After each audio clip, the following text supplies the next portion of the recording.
Hi hello guys. അപ്പോൾ ഇന്നത്തെ video എന്ന് പറഞ്ഞു കഴിഞ്ഞാൽ ഈവനിങ് ഒരു ഫ്രഞ്ച് ഫ്രൈസ് ഉണ്ടാക്കിയ കഥയാണ് കേട്ടോ. ഞാനും ചേച്ചിയും കൂടി ആദ്യം തന്നെ നമ്മൾ കിച്ചണിൽ കയറി ഒരു പൊട്ടറ്റോ എടുത്ത് അങ്ങ് അരിഞ്ഞ് വൃത്തിയാക്കി നമ്മുടെ ഫ്രഞ്ച് ഫ്രൈസ് രൂപത്തിലാക്കി കഴുകി എടുത്തിട്ടുണ്ട്.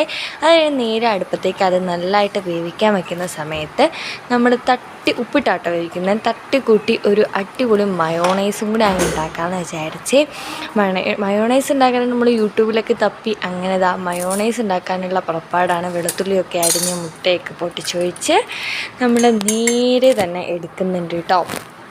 വെളുത്തുള്ളി ഒരു 3 അല്ലി, പിന്നെ മുട്ട, പഞ്ചസാര, ഉപ്പ്, പിന്നെ ആവശ്യത്തിന് വിനെഗർ കൂടി പോയത് നമുക്ക് ഇത്തിരി കൂടിപ്പോയായിരുന്നു.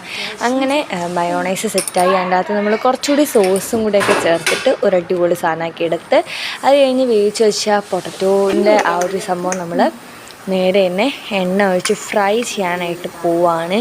അതിനിടയിൽ കൂടെ ഉള്ള എണ്ണയൊക്കെ കാണിക്കുന്നുണ്ട് കേട്ടോ. അത് തന്നെ നേരെ തന്നെ നമ്മളിതാ എണ്ണയൊക്കെ ഒഴിച്ചു.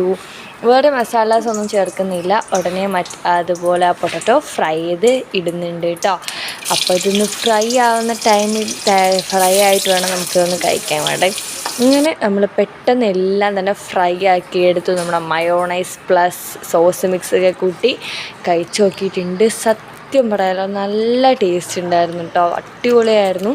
വിനാഗിരി ഇത്തിരി കൂടിപ്പോയതുകൊണ്ട് മയോണൈസിൻ്റെ ഇച്ചിരി പുളിപ്പുണ്ടായിരുന്നെങ്കിലും നല്ല ടേസ്റ്റ് ഉണ്ടായിരുന്നു കേട്ടോ. അത്ര അറിയാനൊന്നും പറ്റിയിട്ടുണ്ടായിരുന്നില്ല, പുളിപ്പ് നന്നായിട്ടുണ്ടായിരുന്നു. അപ്പോൾ എന്ത് വീഡിയോ ഇത്രയുള്ളൂ. Bye, see you, by.